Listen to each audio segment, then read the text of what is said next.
We provide you the platform to turn your dreams into reality. Give wings to your aspirations with KR Mangalam University. खबरों में आगे बढ़ेंगे। आपातकाल के 50 साल पर बीजेपी संविधान हत्या दिवस मना रही है और इसी के तहत केंद्रीय मंत्री गजेंद्र सिंह शेखावत ने कांग्रेस पर जमकर हमला बोला। कहा कि सत्ता के लिए मानवाधिकार का हनन किया गया। हजारों लोग ऐसे होंगे जिन्होंने अपनी जवानी तिल तिल करके जेलों में काटी होगी, तब जाकर के देश आजाद हुआ और ये लोकतंत्र भारत में स्थापित हुआ।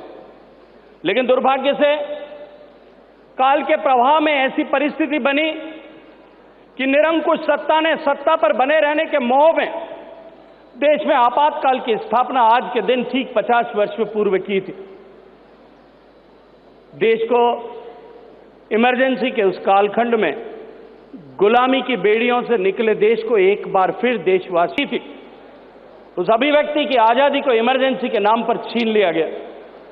और जिस तरह का तांडव उस कालखंड में, उस लगभग 21 महीने के कालखंड में इस देश ने देखा, जो लोग उस पीढ़ी के लोग हैं वो आज भी उन दिनों का स्मरण करके उनके शरीर में सिहरन महसूस होती है।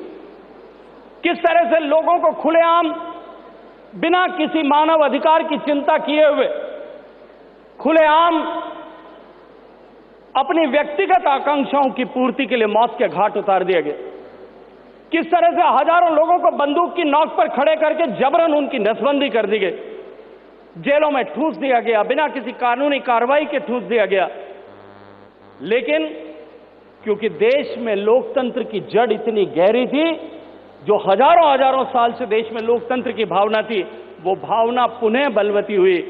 अंततः वो कालरात्रि समाप्त हुई और भारत में एक बार फिर 1977 के चुनाव के बाद में लोकतंत्र स्थापित हुआ, संविधान की मर्यादा वापस स्थापित हुई।